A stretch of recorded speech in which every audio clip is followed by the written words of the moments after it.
पटामुंडी को sub division मान्यता दाबी रे छात्र कांग्रेस तरफ सांबादिक सम्मिलनी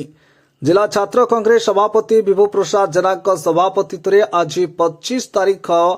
पटामुंडी पौर परिषद अंतर्गत स्थानीय मंगला मंडप ठारे पटामुंडी को सब डिविजन दाबी रे सांबादिक सम्मिलनी अनुष्ठित हो जाइछि। उक्त सम्मिलनी रे ब्लॉक कांग्रेस कमिटी सभापति धनेश्वर दास, ब्लॉक कांग्रेस साधारण संपादक रवि नारायण मिश्र,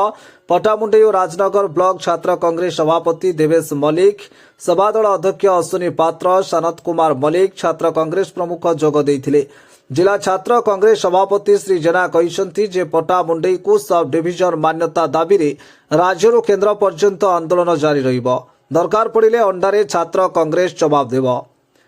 पटामुंडी अशोक साहू, केन्द्रापड़ारू हिमांशु महांती रिपोर्ट, आवाज ओडिशा।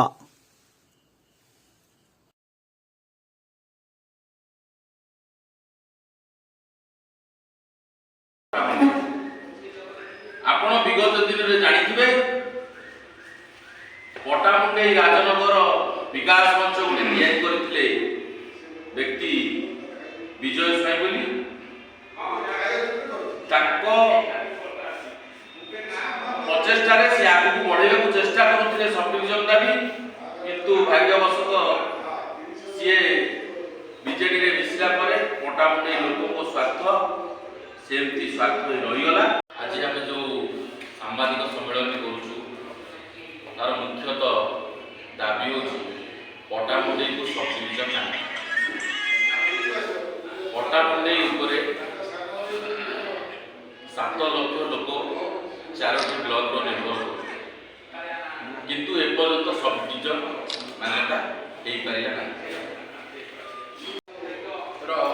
स्वाभिमान को आम जदि पुणी उच्चरे पहुँचेगा चाहिए ये गोटे नाट्य दाबी बोलिक आज ताही आपण मान जरिया आम सरकार पाखे उपस्थापन करने चाहूँ। आम कृतज्ञ, आम धन्यवाद दूँ आम जाचु पटामुंडी सांबादिक बंधु मान कर्मठ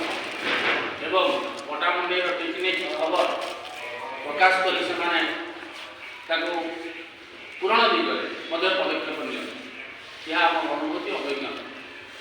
आज एक कार्यक्रम आम डाकिचु अंचल दाबी हूँ पटामुंडी बासींकर ये दाबी हूँ पटामुंडी स्वाभिमानी जनता दाबी कौन दाबीटी कौन दाबी हूँ जेते शीघ्र आम पटामुंडी